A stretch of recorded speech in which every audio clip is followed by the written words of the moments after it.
Hey, I'm here on this glorious sunny day in La Cañada, standing right in front of the historic Lanterman House on the National Register of Historic Places, naturally.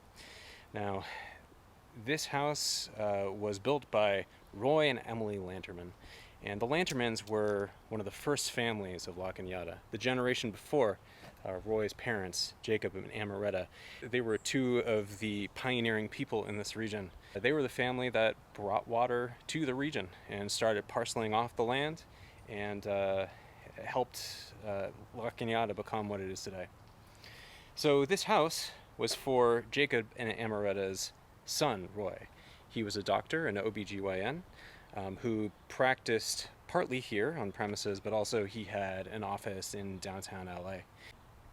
Now this house is built out of reinforced concrete. It's one of the very first houses in the area to be built out of that material. And one of the reasons is because Roy had volunteered his doctor services up in the San Francisco area after the earthquake in 1906. And he had seen how devastating it was and how some of the only buildings that were still standing after the earthquake were made out of reinforced concrete, which was a very new material at the time for building in America.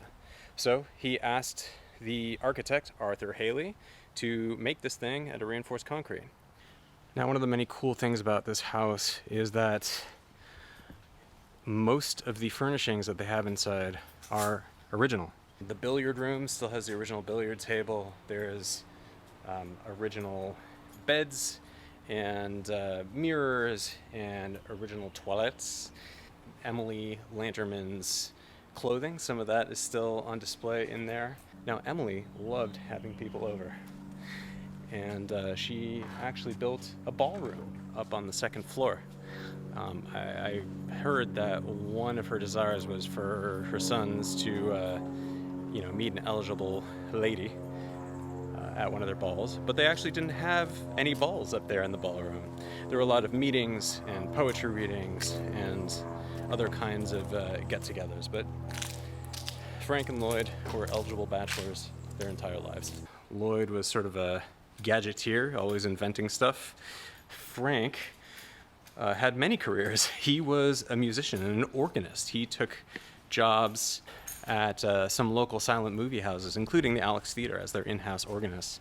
Later on, Frank went into politics. He spent 27 years in the California State Assembly, and he passed hundreds of bills.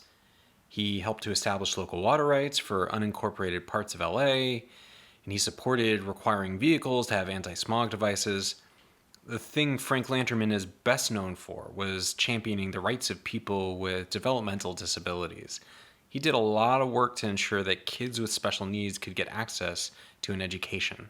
Now, to my eyes, it is a pretty unique building because of the combination of craftsman styling. I mean, look at all of those exposed beams, rafters, that sort of explode the structure of the house.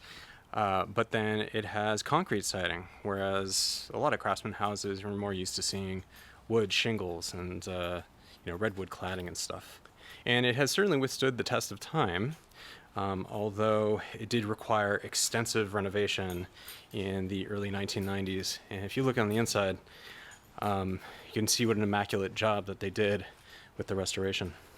So there you go, wonderful little time capsule, and you get a real sense of what it was like to be a well-to-do family living in a fairly rural area still in La Cañada over 100 years ago. Thanks for doing LA with me.